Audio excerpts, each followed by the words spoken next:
Hey everyone, welcome to the StoryMaking Show. I'm thrilled to be with my friend James Prescott. He's an author, he's an advocate, he's a coach, and he's one of my favorite people to talk with. So I'm excited to have you here, James. Thanks so much for being with me. Yeah, hi Jim. It's really good to be with you. It's always a pleasure to talk to you. Thanks for having me on. You bet. And I wanted to focus a bit on the power of stories. I know that you are a story lover, and I have to ask you, kind of out of the gate, what are some of your favorite stories? Well, my favorite stories. Oh, wow. Well, okay. Well, I mean, the stories, the stories which grabbed me which grabbed me when I was younger, when I first encountered story, I guess, um, were comic books and comic book movies. And I'm talking about the original comic book movies, not what we have now, because when I was growing up, they weren't the same. There weren't as many, but that's you, you got like one every 2 or 3 years instead of two or three per year, right? But Superman the movie, which is probably one of the best written stories in cinema. It follows the hero's journey, the three-act structure. It's a really well told story. That really introduced me to the power of story and how it resonated with me. And I began to get more into movies as a result of that, and kind of intuitively picked up on kind of how story structure works, how story arcs work, what's a good story. Um, and and I read a lot when I was younger. Lord of the Rings, The Hobbit, which are incredible books. Shakespeare, I read a lot of Shakespeare, which are plays rather than books. They're not really Mhm. the same. But yeah, and obviously comic books. So I was really into story from a young age. Story was like my escape from when I was quite young, and uh, yeah, I still love a good story now. Can't help but get caught up in it. I think story is one of the most powerful mediums that we have to to change to change the world. You can speak to somebody more sometimes through a story than you can just through giving them a load of facts. If you give them a good story, they'll connect with it, they'll hold on to it, they'll believe it, they'll resonate, they'll be able to form some kind of attachment to it. Where if you just give them a bunch of facts, that's just in their head. Right. Story is really powerful. Story has saved my life many times, and seeing my life as a story has actually helped me on my own journey as well. That's fantastic. Can you expand a little bit that, like, how do you start viewing your life in terms of a story? Well, I mean, the kind of concept of story that I know of, like the hero's journey, especially, it's where the hero's journey it's essentially a story of transformation, right? And so when somebody goes on a transformation journey, there's something that they want. There's some kind of conflict which comes along to challenge that. They generally meet someone who is a guide for them on that journey, and a mentor, a someone who encourages them, trains them even, um, and then they face a set of challenges where they can either succeed or fail, where what they've learned is tested, and through that process, whether they're successful or they fail, ultimately they grow and they change and they become different and they become more themselves. Mhm. And I've seen that pattern in my own life a lot. I've done the last 5 or 6 years. I've been on a big kind of deconstruction transformation journey, and I've seen those patterns. I've seen those patterns repeat themselves multiple times. Um, it kind of teaches you about life because it kind of shows you, well, you don't actually grow unless you take some risks, unless you're willing to fail, unless you're willing to get hurt, unless you're willing to risk that possibility. you're not actually going to grow and learn anything. You're going to be stuck in certainty. You're going, as stories by definition are not certain. You don't, the only reason people can predict how a story is going to end is because they know how story structure works, right? But some the best stories are the ones which fool you into thinking you know the ending, and then actually you don't, right? Good point. That's a really good point, because that's what keeps the curiosity Yeah, going. like a story with a twist, like that. I find it. I can't remember the last time I was really surprised in a cinema. I think, yeah, that's probably because I know the story arc, the structure of story so well. Like Christopher Nolan's always really good at surprising people, but I I always find myself kind of figuring it out, kind of vaguely at least in my head. Um, and even the one that came out last year in Tenet, which is more a mind bender than any movie that I've ever seen. Um, you probably have to see it twice to even understand it. But the ending, I was kind of like how it all ends up, and I won't give anything away. But it was kind of like, oh yeah, this is where this is going, isn't it? This is where this is leading. Um, yeah, but yeah, the good storytellers can still find something to surprise us, uh, even within that. So yeah, and that resonates with us. The reason that these kind of movies resonate with us is because we connect with them, because a lot of it is our story, right? We get invested in these characters because we resonate with some of the struggles that they have, the human struggles, right? The superheroes have human struggles to deal with, relationships, right? Grief, all those kind of things. Almost every comic book hero has had to deal with grief, Yep. right? Or even fantasy, like movies, like Luke Skywalker, right, has to deal with grief.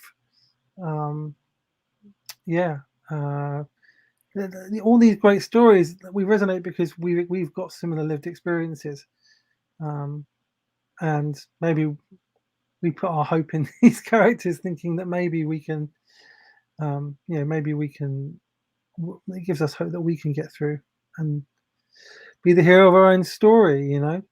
Yeah.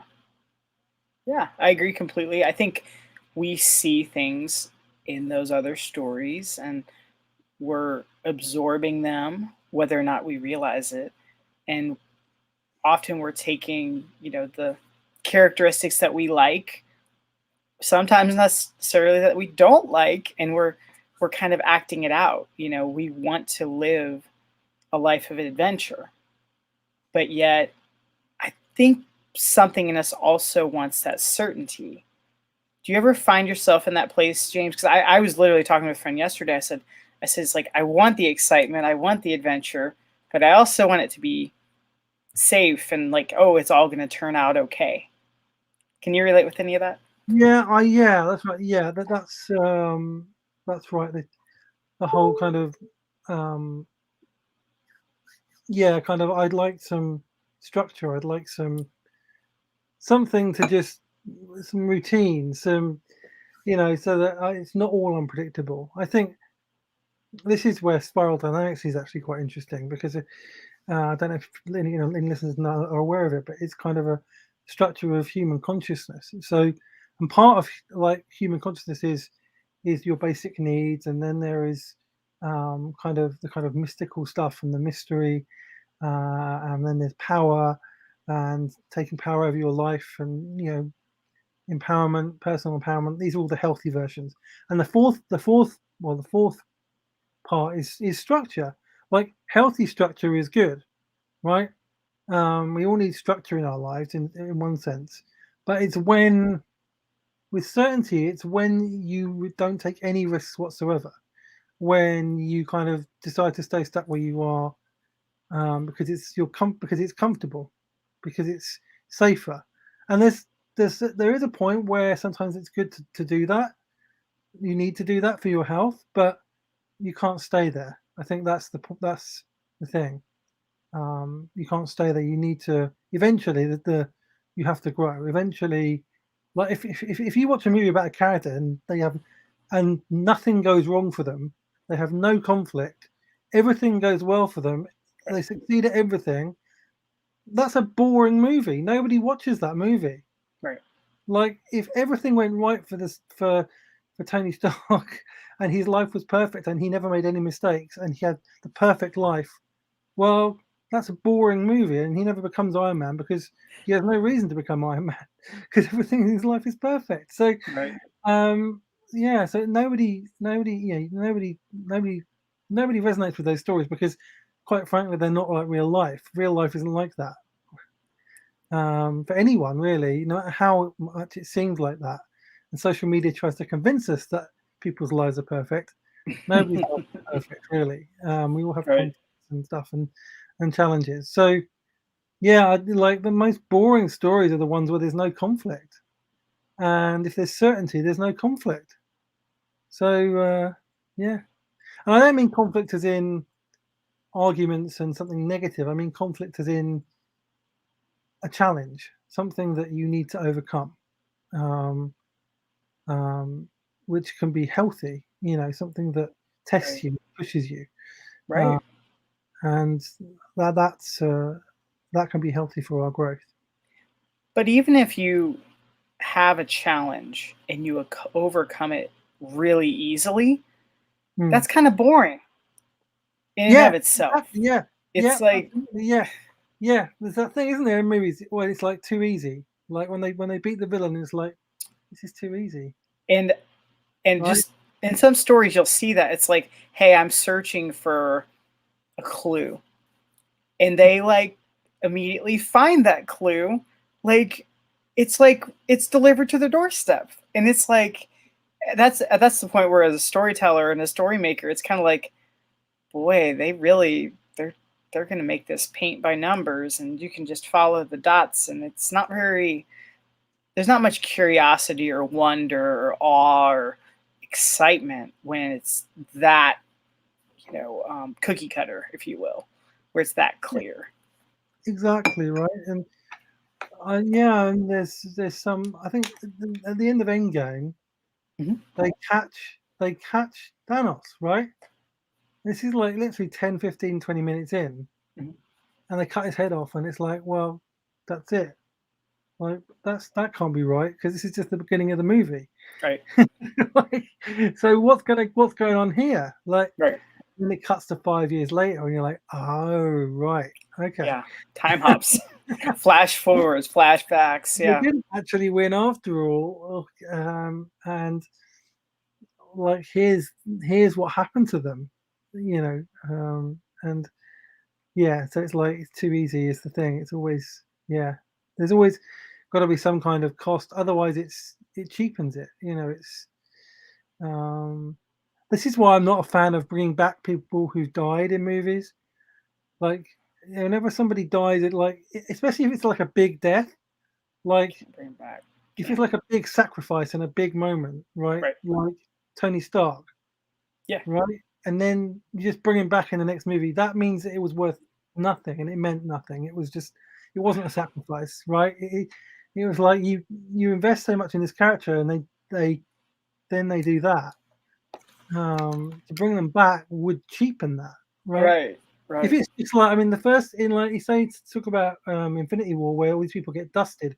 There's no element of sacrifice and emotion in that, so you can bring them back, right? But it's what these when you get invested in characters and their character arc comes to that point where they make the sacrifice, which was really well built up over like 10 years, pretty much Yeah. to that moment. Because he goes from the guy that would never sacrifice himself for anybody to the person who sacrifices himself for everybody. Right. And that's his arc, literally. Um, so that his story is over, right? And the problem is that people don't want to let go of characters. They don't want. They never want. They can't deal with the grief of a character not being around anymore. Hmm. So it's always like bring them back, bring them back.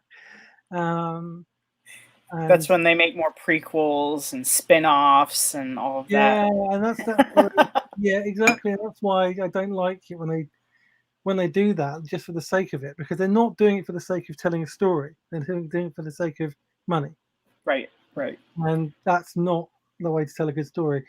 Like, I loved Christopher Nolan's approach to the Dark Knight trilogy. Was like when they did the first one, they were like, "We're not thinking of a sequel. We didn't think of a sequel. We just did. We just wanted to tell this story, and then that would be it. And then we'd see what happened." Like, and they did that for every movie in that story, and it turned actually by accident turned into a 3-act story. But it wasn't like planned out in advance that way.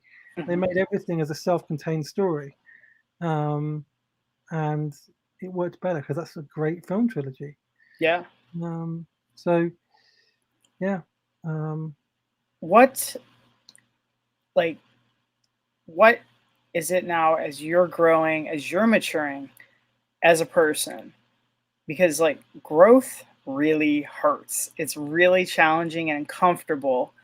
And like, you know, if we look at the Tony Stark arc, you know, he was very selfish and very self-centered, and then he went to giving.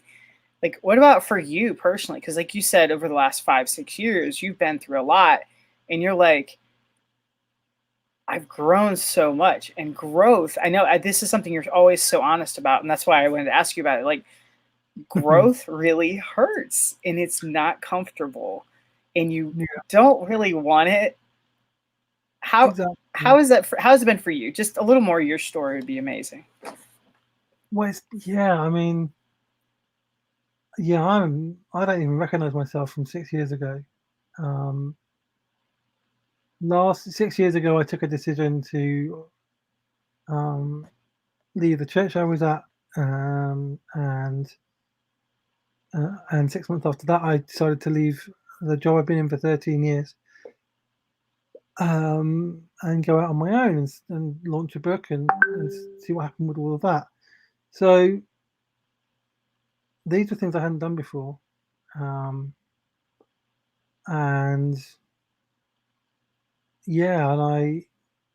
things got worse before they got better. I'm not going to lie about that. They did, because there was so much uncertainty, and I had failures, and I almost lost everything. I almost lost everything, and I got to a very low point. But that was, in a sense, losing everything was the beginning of something, right? Kind of. I mean, every great story, the hero loses something before they become who they're going to be, right? So I wasn't thinking this at the time. I didn't have this in my head. And then I found new community, I found new friendships, I found a new job, and then I had to leave that job, and then I had to move, and then I had to take some big decisions. And again, it was there was a lot of uncertainty for a while, and but it's really interesting because I'm not even aware of, in terms of my beliefs and my spirituality, my faith, whatever, that has changed even beyond my understanding. I haven't really articulated completely where I am in that yet, because I'm still figuring it out. Because when you're in it, you don't have time to kind of pause and reflect. And like, I know that I've changed. I know that my view on the world has changed. That I've done a lot of embodiment work, of decolonizing work, kind of unlearning my privilege, and I've had to do a lot of that, and that's been humbling, and that's stripping a lot of things away, and my whole view on things has changed. Like, I haven't really talked about it much, but I am a very different person now, with very different perspectives and same values probably, but different perspectives, different understandings of myself and of how the world works, and of my faith and all of that. And one of the gifts that I found in that period was podcasting. I followed my curiosity on that. It was something I was just interested in, and I discovered, oh, I like doing this and I'm good at it. And I've been doing it for 6 years now, and I absolutely love it. That's impressive.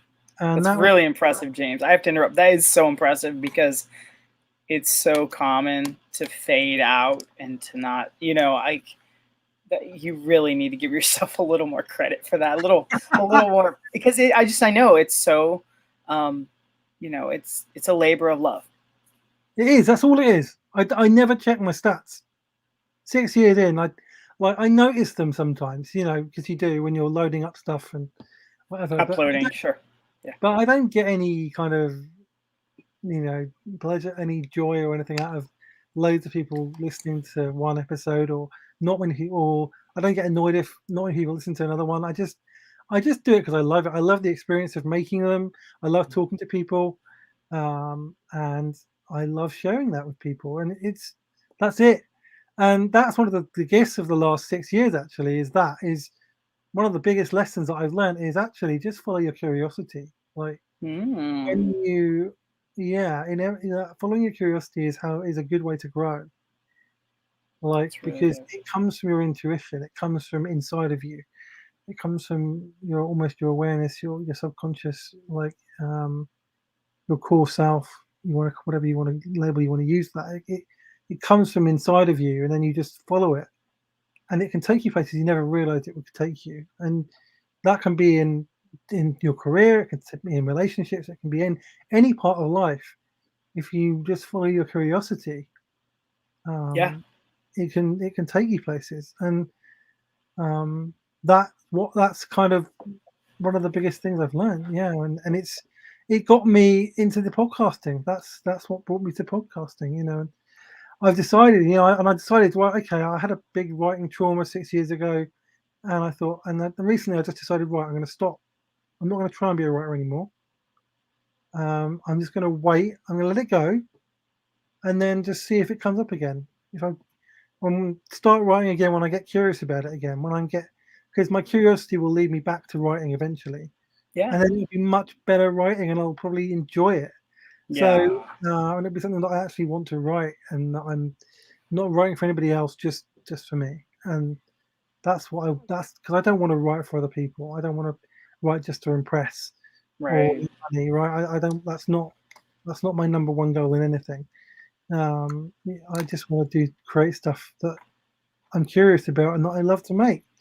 And living curious is a really healthy way to live. That's and actually that's kind of it fits with the kind of whole concept of the hero's journey in a way. Curious about something, because you can end up falling or failing or jumping deep into something that you didn't know much about, and then there's all that kind of conflict, and that takes you on the journey.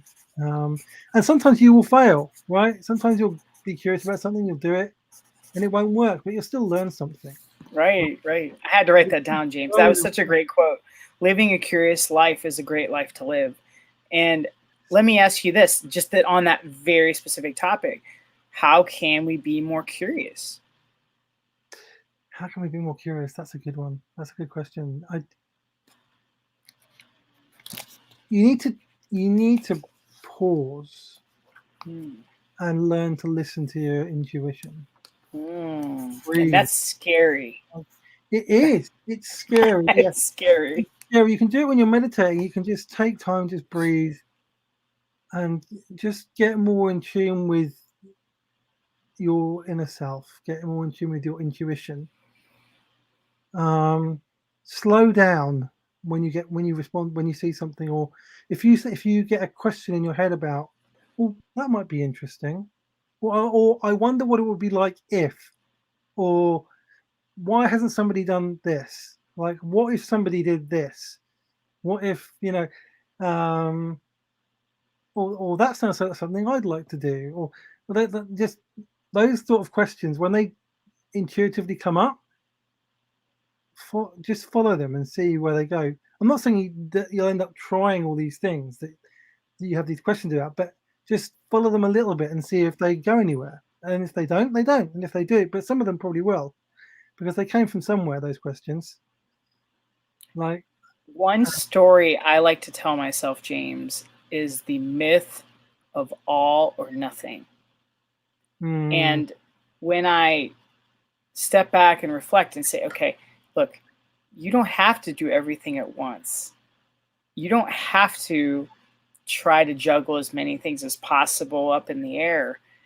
You can do, focus most of your attention on one thing. Sure, you have other roles to play. yeah. You're human. You're going to have other roles. But like that myth of all or nothing is something I've struggled with personally, where it's like, oh, I've got to do, I've got to write 4 books at once and turn this book into a Mm, screenplay, and I got to write short mm, stories too. And yeah. when you pause, you get some perspective, right? And you realize I can't do all of this at once, and I can be more at peace and be a little more selective and just allow my mind to wander a little and to dream a little versus trying to impress I'm not even sure who by being really really busy and being really really productive. Mm, um yeah. And you know that's a myth, isn't it? That we have to be productive. We live in this system called capitalism, which basically says that our bodies are machines and that we live in a production line, that we are part of a production line. hmm It's our job to produce. hmm And our value comes from what we produce, how much we produce in terms of hours of work, money, whatever we have, possessions. Our value comes from all of those things, and we are just a machine for the system. hmm And that's dehumanizing. That's not. It's not. It's not true. It's not. We don't have to live like that. We are not. mm. We are not. Right. We are not machines. We are vulnerable, unique, finite beings. Physically, we are finite anyway. We need rest. We need Yeah. we need pleasure. Um, we need each other. We need relationship. And our value does not come from what we do. It does not come from our work. It does not come from how much money we have. It does not come from what we produce. It does. That's not our value. And the problem is that we live in a world where those are the things which define our value, and actually they're not. I've had a lot of depression purely from the fact that I don't have a lot of things that I'm apparently meant to have at a certain age, or that I'm not producing as much as I should be producing at a certain age. And that's the kind of thing the system can do to us. That's why, when a system treats you like a machine, you're not a machine, then you're in trouble.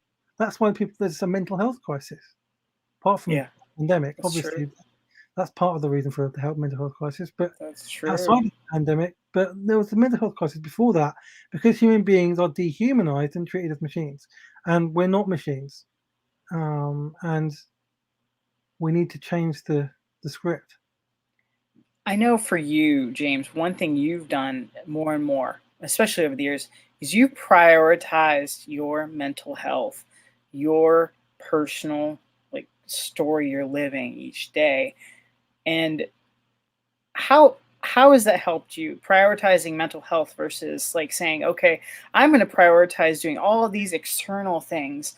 I feel like that's one big shift you have made. You're like, okay, I'm going to take good care of James. It seems to have been Yeah, a shift. um, yeah. I used to feel shame about taking care of myself. I Right? don't think you're alone there. I don't think you're alone because No, I I know I'm not alone. I think a lot of people feel that way.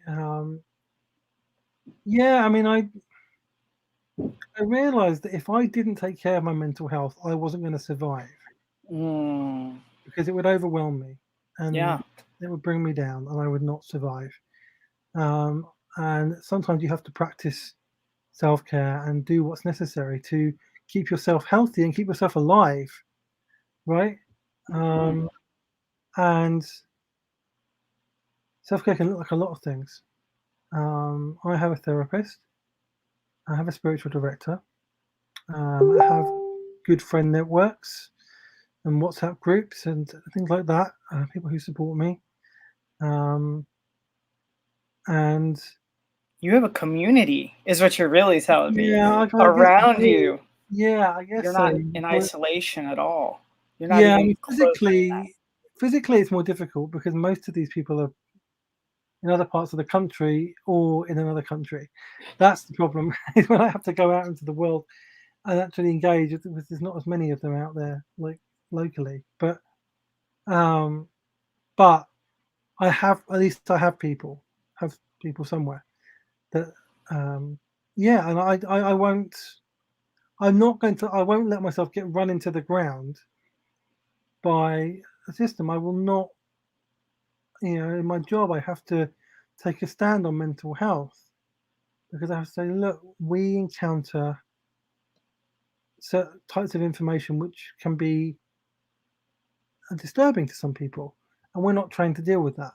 So we need to get support for ourselves, and that shouldn't. And my perspective is, in any kind of job where you encounter that information, it should be opt out rather than opt in. That mental Mm. health support, right? So it's like there it is. You will either do it or you can opt out if you want to, but then you have to give a reason or something because mental health is so important. Sometimes we don't realize we need support. Well, sometimes we just think we can muddle on through, Yeah. and but some people some people seem to get through, but ultimately we take a lot of things on and we need room to breathe, like to be human. Mhm. So like we don't have to be perfect. Through the power of story, the hero's journey is that we see is that people are not perfect, and it's through their imperfections that they actually grow. Right? Right. It's when they make Right. mistakes. It's when they're failing. When they need support, and like they only grow because they get a mentor to help them. Luke Skywalker doesn't become a Jedi without Obi-Wan Kenobi, right? Or Nope. Yoda. Nope. Like Nope. he doesn't. He doesn't. He needs other people's help, and he makes a load of mistakes along the way, doesn't he? So um, and yeah, and he almost dies as a result of one of them.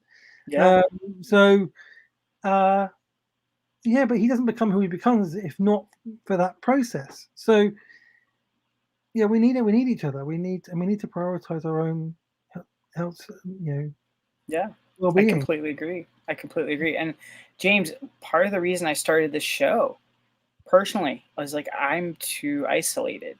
You cannot be healthy if you live a life of isolation. Like, Yeah, I was getting great. depressed, and I said, I need to have intentional conversations with people I know, like, and trust, and that are doing fun and awesome, exciting things. That was like the basis for creating the show. And it has helped me so much because I really, I would be alone, frankly. I think I would pull back and just, I think it's so easy to live stories just in our mind. Yeah, And I'm a vic I'm that's like my personality. I'll do stories in my head. I'll tell myself stories that aren't even true. Um, and by talking with other people and knowing you're not alone, you've got hope. yeah, And you can often even say, "Ooh, I've been thinking the same thing. Wow, we're both wrong." Or we're both it's not even necessarily a right or wrong thing. It's like, "Hey, we both were looking at this one way. What if there's another way to look at it?" Because perspective is so powerful as well. I yeah. mean, there's not that many right or wrong answers. I'm starting to realize more and more it's a lot of, you know, what story are you telling yourself in regards to each That's huge because you topic. can tell stories to yourself which are not true, right? And I this agree. is for me as an overthinking Enneagram 4. Oh my gosh, the amount of stories that I've made up in my head about other people or about something in my life which have been completely not true and baseless, but which I have assumed from silence Mm. or from misreading something. It's incredible. You can tell you make up all these stories and then you go into little detail and it's like, oh no, that wasn't true after all. You know, and you get yourself into such a stress about these stories you think are true, and then it's like, oh no, it's not. And it's really funny actually, and in hindsight. But it's like I made up this whole story, and I convinced myself of it, but it wasn't true. I think Uh, sometimes we even look for evidence to prove the story that we think, the assumption yes, that that's is right. true. And it's Most like, of us, yeah. Yeah. right? And it's amazing how much I know you and I are both the same personality type, but like the amount of rationalization I can do is you're shaking your head like, oh, yeah, it's just I can literally like craft an entire scenario why someone's mad at me or why I Yeah, did something wrong or why something failed. And 99 times out of 100, yeah, there's logic. There is logic, but it doesn't mean it's true. um, exactly right. It's just, yeah, I know exactly what you mean. and I think Absolutely. I think maybe it's like you said too, that pause, pressing pause, like what assumptions am I making? What conclusions am I making? Mm. What stories am I telling myself? Those are like some really powerful mindset approaches right there because you start to say, "Oh, I'm I'm thinking everything is about this guy." All it's all around me, right? But the reality is it's like everyone is living their own story. It's not all about any one Yeah, person. we're all It's in more our own interwoven. story. We're all in the midst of our own stories. Yeah. So whatever you see on the surface, you don't know what's going on underneath. Yeah. What's going on in that person's life, what conflicts they're facing, what challenges they're facing, what's going on with their family. You don't know. Like there's always something going on beyond the surface, and it actually helps you to have more grace with people because when people get upset or say something horrible or whatever, it's like, and you know that that's not really them, or you can tell intuitively that's not really them. Mhm. Okay, something's going on. This is not to do with me. This is to do with something else. This is Right. this is something going on in their life which is just manifesting on me because I've interrupted it in a sense while they're trying to Yeah. process it. Or just because you're doing whatever you're doing. Yeah. Yeah, exactly. So yeah, it does help you to have more grace with people when you understand that everyone is living in their own story, having their own experiences, and has their own story to tell. That's Mhm. one of the things I love about my podcast is that I get to hear people's stories. Yeah. Plug your podcast here. We'll wrap up here and we can wrap up with you talking a little more about you where the people can connect with you. Yeah, it's called Poema Podcast. It's spelt poem with an A on the end, so it's poem with an A on the end. And you can find it on all podcast platforms. Spotify, iTunes, Podbean, Google Play, all of those things. Amazon, I think. Um, if you can't find it on Spotify, just search for my name, and it should come up. Mhm.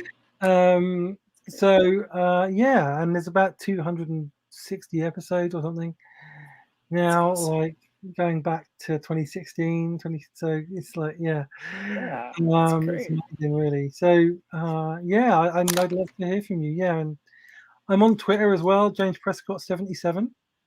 So catch me there. I'm quite vulnerable. I kind of share my story a lot on there. So, and I talk about some of the stuff I talked about here with superheroes and things and their stories. Awesome. Thanks so much, James. I really appreciate it. Thank you so much for being so honest and sharing your stories, telling your personal story. I sincerely appreciate it because we need to do more of this. And you are a trailblazer, a pioneer in this, in my humble opinion. And Thank, I can't thank you enough for all you do. thank you, Jim. It's an honor to be here. I hope we can do this again sometime. Absolutely.